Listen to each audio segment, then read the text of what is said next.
Barakah Widul Latif. Nama Widul Latif ini ianya perlu dibaca seorang-seorang. Ianya bukan zikir untuk ahli keluarga.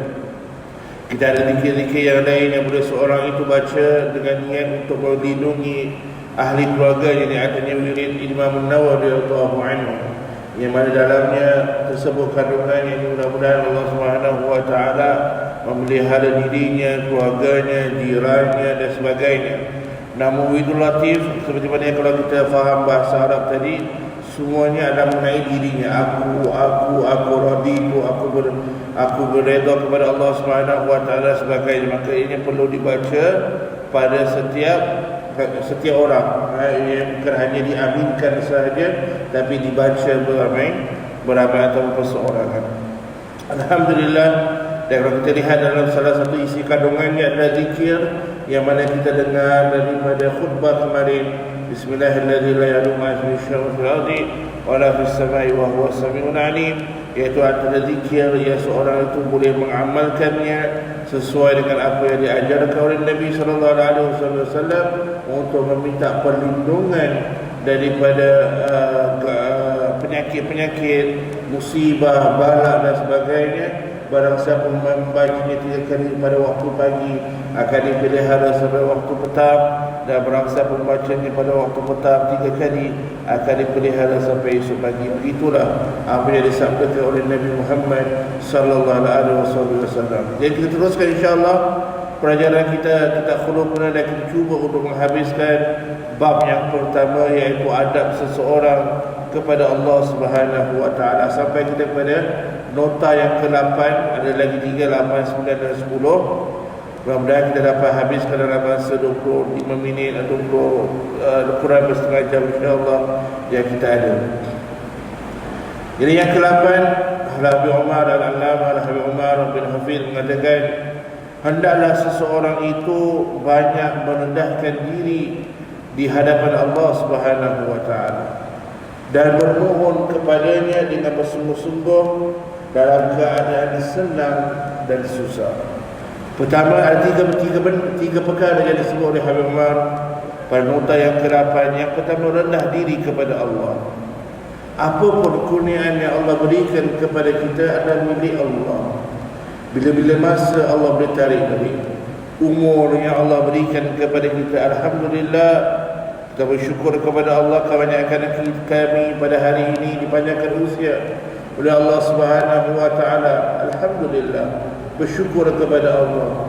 Nikmat kesihatan, nikmat rupa, nikmat kecerdasan, nikmat akal, nikmat harta, nikmat kekayaan, berbagai nikmat yang Allah berikan kepada kita, semuanya daripada Allah Subhanahu wa taala. Pinjaman daripada Allah Subhanahu wa taala, yang mana kalau kita sia-siakan, abaikan tanggungjawab yang diberikan oleh Allah Subhanahu wa taala, amanah yang diberikan oleh Allah Subhanahu wa taala. Orang yang kaya ingat kepadanya miskin, orang yang kuat tolong kepada mereka yang susah, yang lemah, orang yang muda tolong mereka yang tua dan sebagainya. Maka itulah menunjukkan seorang itu merendahkan dirinya di hadapan Allah Subhanahu wa taala. Atadallul, yakni merendahkan diri, dia merasa hina di hadapan Allah Subhanahu wa taala. Bila dia memohon kepada Allah, itu bahagian yang kedua, dia bermohon dengan sungguh-sungguh, kerana dia tahu dia hanyalah seorang hamba yang meminta kepada Tuhan semesta alam yang segala-galanya ada di tangannya. Maka dia bermohon dengan sungguh-sungguh, bukan bermohon sambil lewa atau bermohon tanpa keyakinan yang Allah akan mengabulkan doanya. Kita berdoa kepada Allah dengan yakin bahawasanya Allah Subhanahu wa taala akan menerima atau mengabulkan doa kita. Kalau kita lihat doa-doa yang diajarkan oleh Nabi sallallahu alaihi wasallam, kebanyakannya adalah daripada perkataan past tense atau fi'il madhi. Seperti kalau seorang sakit, kita katakan syafakallah. Kenapa dia katakan atau biasa digunakan dalam bahasa Arab syafakallah dan tidak digunakan yashfik? Kalau yashfi lebih daripada kena bahasa Arabnya, kerana mudah-mudahan Allah akan kurniakan kepada kamu keafiatan ataupun kesembuhan. Tapi tidak, kita katakan syafakallah. Biasanya digunakan syafakallah. Syafakallah itu fi'il madi, perkara yang dah berlaku. Kerana dalam bahasa Arab, perkara kalau kita gunakan fi'il madi, itu menunjukkan perkara itu pasti berlaku walaupun belum berlaku. Itu kaedah bahasa Arab. Jadi bila Allah gunakan dalam Al-Quran perkataan-perkataan fi'il madi ataupun past tense dan perkara itu belum berlaku, maka itu menunjukkan perkara itu pasti akan berlaku.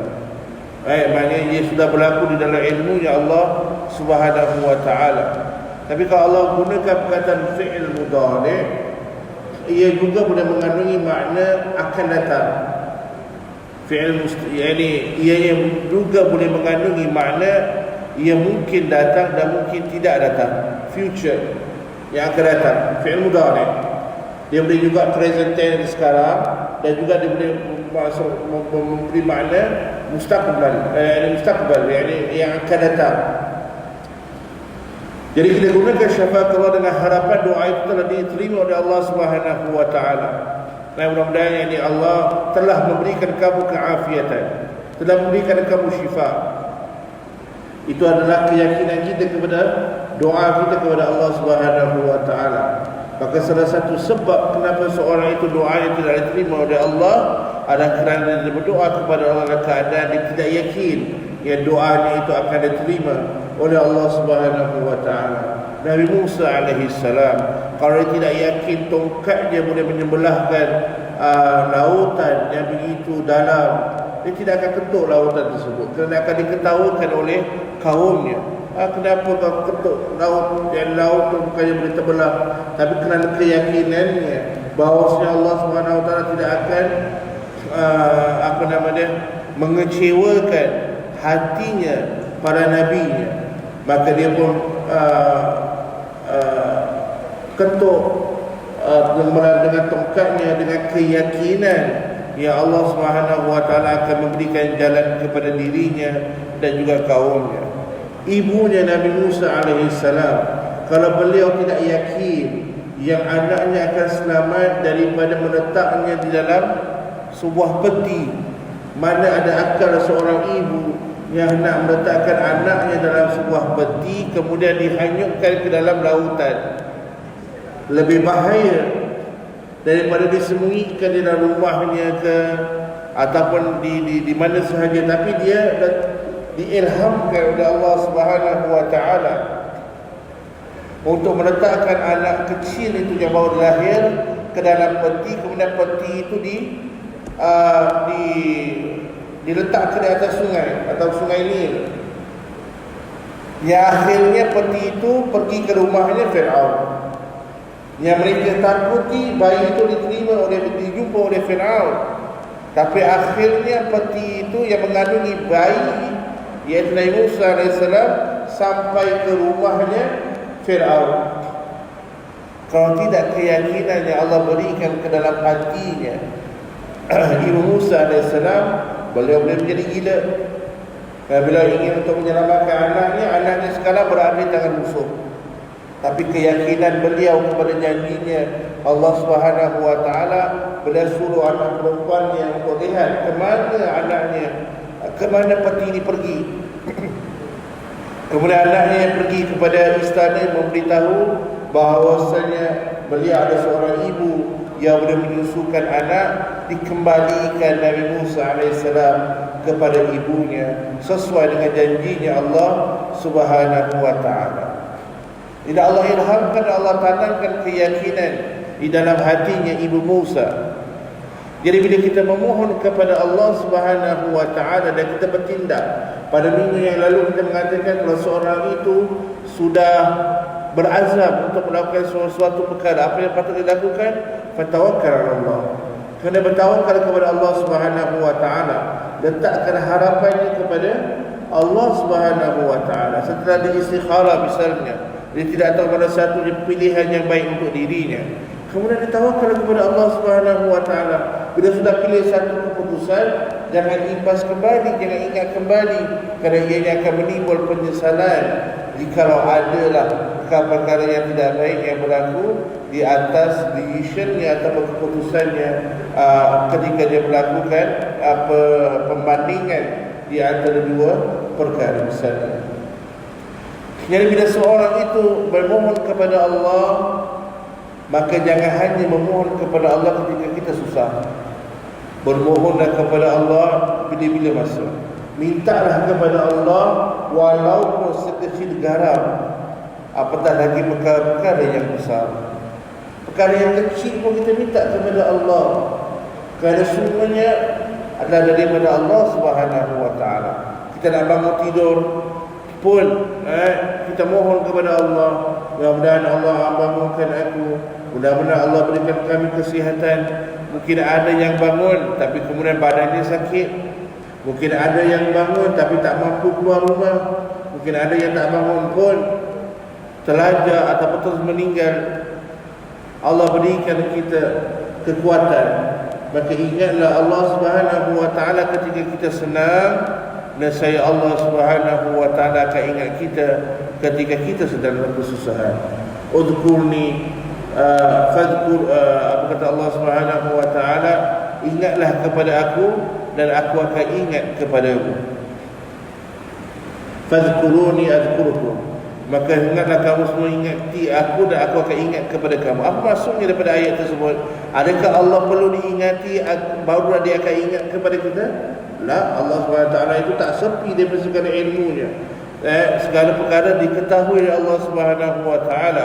Para ulama tafsir mengatakan di antara maknanya, ingatilah aku ketika kamu senang, maka saya aku akan ingat kamu ketika kamu sedang susah.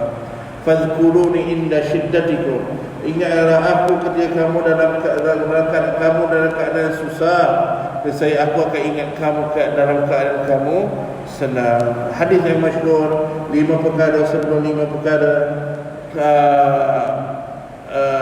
umurmu sebelum matimu ataupun kehidupanmu sebelum matimu, kesihatan sebelum sakit, kekayaan sebelum kefakiran, muda sebelum tua, waktu lapang sebelum waktu sibuk. Waktu lapang kita gunakan untuk murajaah, untuk mendekatkan diri kepada Allah Subhanahu wa taala, bukan menghabiskan waktunya dengan mengumpat, berbual pasal orang, bukan habiskan waktu dengan cari aib orang. Yang dua nikmat kata Nabi SAW maghbubatan, yakni dua nikmat itu manusia itu dalam selalu lalai mengenai dua nikmat tersebut. Apa dua nikmat itu? Nikmat waktu faragh dan nikmat kesihatan. Nikmat waktu lapang dan juga nikmat kesihatan. Manusia banyak lalai dalam dua nikmat ini. Bila diberikan kesihatan, tidak mahu datang belajar, tidak mahu menuntut ilmu, tidak mahu mendekatkan diri kepada Allah, tidak mahu pergi umrah, tidak mahu pergi haji. Nantilah dah tua nanti boleh pergi. Dah tua pergi haji dah tak kuat, nak pergi umrah dah tak kuat. In the end kita naik wheelchair, anak kita tolak kita. Beribadah kepada Allah dalam keadaan kita muda dan sihat tak sama seperti orang yang beribadah kepada Allah dalam keadaan dia sedang sakit. Sama tak orang yang sujud kepada Allah dengan orang yang solat di atas kerusi? Tak akan sama perasaannya bila dia meletakkan dahinya di lantai sujud kepada Allah berbanding dengan orang yang solat di atas kerusi.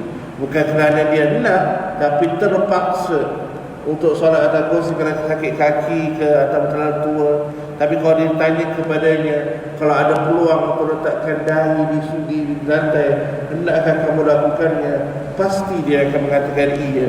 Kerana tak akan sama solat dengan meletakkan dahi di lantai dengan tidak meletakkan dahi di lantai. Walaupun solatnya sah dari segi syarak, tapi dari segi rohaninya, spiritualnya, itu pasti ada kelainan, ada kelainannya. Jadi sungguh-sungguhlah berdoa kepada Allah Subhanahu wa taala dalam keadaan senang maupun yang susah. Janganlah kita jadi seperti mana yang difirmankan oleh Allah Subhanahu wa taala yang apabila susah ingat Allah dan apabila sudah senang lupa kepada Allah. Bila kita tertimpa susahan, datang ke masjid, alhamdulillah. Nikmat orang yang beriman bila diuji oleh Allah, dia akan kembali kepada Allah.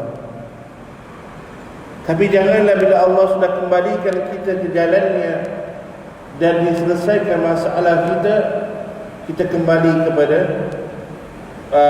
asal kita, iaitu melupakan Allah Subhanahu wa taala. Apa kata Allah Subhanahu wa taala surah Al-Fajr? Ada golongan manusia yang apabila kami mencuba mereka, lalu mereka mengatakan Allah, ada segolongan manusia yang bila kami memberikan mereka nikmat, mereka mengatakan fayaqulu rabbi akraman. Ya Allah, kamu telah memuliakan aku. Fa idza mabtalahu faqadara alaihi rizqahu fayaqulu rabbi ahana. Dan apabila kami menguji mereka, kami menyempitkan rezeki mereka, faqadara alaihi rizqahu, dan disempitkan rezeki mereka oleh Allah Subhanahu wa taala, fayaqul rabbi ahana. Allah telah hina aku. Itu bukan sifatnya orang yang beriman kepada Allah. Orang yang beriman kepada Allah, bila datang kesusahan akan kembali kepada Allah Subhanahu wa taala. Bukankah Allah Subhanahu wa taala berfirman dalam Al-Quran, orang-orang yang beriman ataupun orang-orang yang bertakwa kepada Allah, idza asabatuhum musibah qalu inna lillahi wa inna ilaihi raji'un. Jadi orang-orang yang beriman kepada Allah, ada mereka apabila datangnya musibah, terus mereka mengatakan sesungguhnya kami ini milik Allah dan kami ini akan kembali kepada Allah Subhanahu wa taala. Apapun musibah, musibah adalah apapun sahaja yang akan merusingkan kepalanya, akan membuat hatinya itu gelisah. Dengan duduk-duduk blackout, musibah. Dapat berita anaknya kena aksiden, musibah. Belum meninggal dan sebagainya. Ada macam-macam jenis musibah. Tapi orang yang beriman, apabila kena musibah, qalu inna lillah, mereka akan kembali kepada Allah. Mereka akan mengatakan ini semua milik Allah Subhanahu wa taala. Ummu Salamah, kalau tidak silap saya, Ummu Salamah ketika itu suaminya berada di musafir. Lalu Ummu Salamah kematian anaknya, bayi lagi. Lalu Ummu Salamah dengan penuh keredaan kepada Allah memandikan anaknya, mengkafankan anaknya, tapi dia tidak menguburkan anaknya. Dia letakkan anaknya di suatu tempat menunggu kepulangan suaminya. Maka suaminya mau pulang, kerana zaman dahulu tak ada telefon, nak handphone, nak call, WhatsApp, tak ada. Dia tunggu suaminya pulang. Tak lama, yang di malam itu juga suaminya pulang. Lalu Ummu Salamah bila suaminya pulang, tak terus mengatakan wahai suamiku, anak kita meninggal. Lah, dia tahu suaminya baru penat pulang daripada musafir atau pulang daripada pekerjaan. Dia melayani suaminya, berikan dia makan, bahkan mereka bersatu pada malam tersebut. Dah habis layan, barulah Ummu Salamah mengatakan kepada suaminya, wahai suamiku, jiran kami meminta balik, kami meminjamkan suatu perkara kepada jiran kami. Tadi apabila aku minta kembali, jiran aku marah, jiran kita marah. Patutkah dia marah? Dia tak patut. Ini bukan hak dia. Dia perlu kembalikan kepada orang yang mempunyai hak tersebut. Lalu Ummu Salamah mengatakan, wahai suamiku, anak kami adalah pinjaman daripada Allah, dan sekarang Allah telah ambil dia kembali. dengan penuh dengan penuh keridhaan kepada Allah Subhanahu wa taala. Kerana biasanya ibulah yang ilahkan ketika apa-apa yang terjadi kepada anaknya, tapi ini sebaliknya. Lalu suaminya marah, dia mengatakan, kenapa kau tak beritahu aku daripada tadi? Aku akan mengadu hal ini kepada Rasulullah sallallahu alaihi wasallam. Maka besok pagi, sebelum dia sempat kata apa-apa kepada Rasulullah mengatakan, yakni mudah-mudahan malam semalam adalah seperti malam pengantin buat dirimu. Yakni mudah-mudahan semalam itu Rasulullah tahu apa yang berlaku. Rasul mengatakan mudah-mudahan semalam adalah seolah-olah malam pertama buat kamu dan isterimu. Apa natijah daripada kesabarannya Ummu Salamah? Daripada selepas itu dikurniakan 10 anak dan ke-10-10nya hafal Quran. Selepas peristiwa itu dikurniakan 10 anak dan kesemuanya menghafal Al-Quran Al-Karim. Berkat apa? Kesabaran. Berkat apa? Keridhaan kepada Allah Subhanahu wa taala waktu syiddah, bukan waktu senang. Bukan dah 2 tahun kau kata-kata aku redha lah isteri aku meninggal. Lah, bila kita menerima berita isteri kita meninggal, bila kita terima anak kita meninggal walaupun masih kecil, kita terus mengatakan inna lillahi wa inna ilaihi raji'un. Kami akan berjumpa kembali nanti ketika kami berjumpa atau kembali kepada Allah Subhanahu wa taala. Baik. Yang ke-9, kita mengagungkan syiar-syiar Allah yang kudus ataupun yang mulia di sisi Allah. Tidak kami terhalang dalam melaksanakan semua ini dengan celaan mereka yang menyalahkan kami. Syiar-syiar Allah, wa may yu'azzim sya'air Allah fa innaha min taqwal qulub. Barang siapa yang mengagungkan syiar-syiar Allah, maka itulah erti ketakwaan yang ada dalam hatinya. Apa itu syiar Allah? Inna safa wal marwata min sya'airillah, kata Allah dalam Quran Al-Karim. Sesungguhnya bukit Safa dan bukit Marwah adalah daripada syiarnya Allah Subhanahu wa taala.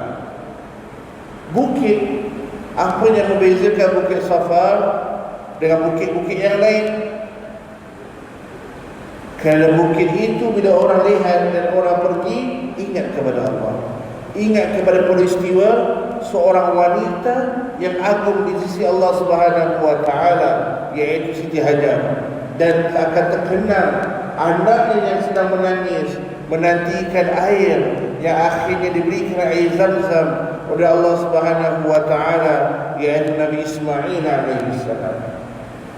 Jadi syiar Allah yang patut kita agungkan adalah apa perkara yang apabila seorang itu lihat kepada perkara itu, dia akan ingat Allah Subhanahu wa taala. Syiar Allah, masjid-masjid Allah, kita agungkan masjid Allah, kita muliakan masjid Allah, kita muliakan Kaabah, kita muliakan makam Ibrahim. Ini syiar-syiar Allah Subhanahu wa taala. Kita muliakan Rasulullah sallallahu alaihi wasallam, kita muliakan para ulama, kerana mereka itu adalah syiar-syiar Allah Subhanahu wa taala, lambang keislaman. Hatta perkara-perkara yang bila orang lain lihat, mereka akan tahu ini Muslim festival. Misal solat tarawih di bawah blok. Bila orang Cina tengok pun ada orang-orang solat tarawih di bawah blok, mereka tak tahu lah itu solat tarawih, tapi apa yang mereka tahu, Ramadan. Bila mereka dengar bazar, mereka tahu Ramadan. Syiar. Maknanya orang akan lihat itu dan kemudian mengingat kepada Allah Subhanahu wa taala. Tanda-tanda kebesaran Allah Subhanahu wa taala hendaklah kita agungkan. Bukan pada kita agungkan bazar dan sebagainya, tapi itu salah satu contoh yang mana bila manusia lihat, akan tu lihat kepada bulannya yang dimuliakan oleh Allah, iaitu bulan Ramadan. Al-Quran syiar Allah, menuntut ilmu syiar Allah. Jadi untuk mengagungkan syiar Allah adalah akhlak kita kepada Allah.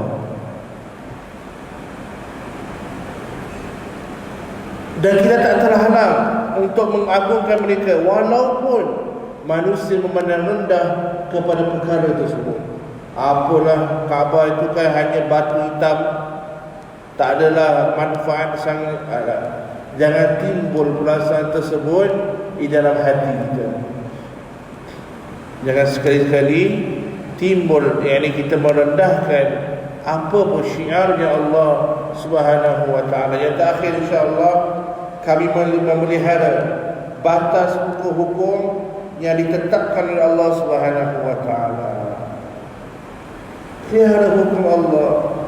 Apa yang Allah haramkan, ianya akan haram sampai bila-bila. Dan ada sebabnya kenapa ia diharamkan. Hanya tinggal kita mengairinya. Zaman dahulu bila arak diharamkan, mereka tak tanya kepada Rasulullah, ya Rasulullah, kenapa arak diharamkan, babi diharamkan, khinzir. Kalau arak tu dapat tahu dah kenapa diharamkan. Dan kalau khinzir, pada zaman Nabi tak ada bukti atau tak ada sains yang boleh menunjukkan kenapa babi itu diharamkan, apa mudarat dia kepada manusia.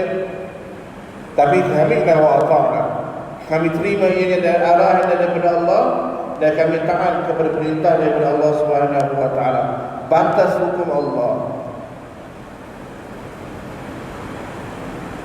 Kemudian rasa malu kepada Allah Subhanahu wa taala. Rasa malu kepada Allah balik kepada perkara yang pertama, akhlak seseorang itu kepada Allah, iaitu sifat muraqabah. Allah memerhatikan kita segala gerak-geri kita. Sekarang manusia boleh bermaksiat kepada Allah walaupun di dalam khamar, walaupun di dalam biliknya. Tak ada orang lihat. Dia ingat ada orang lihat, dia bersama dengan phone-nya, tapi dia lupa di situ ada CCTV, ya Allah. Ada malaikat kiraman katibin yang menulis perkara yang dia sedang lakukan. Dia tak seorang tapi innallaha ma'ana, Allah Subhanahu itu senantiasa bersama dengan kita. Rasa malu kepada Allah. Walaupun kita dah beramal, walaupun kita rasa diri kita ni hebat, aku dah berdoa, aku dah ibadah kepada Allah 70 tahun, aku khidmat dalam masjid 50 tahun, walaupun 1000 tahun. Jangan rasa bangga dengan amalan kita.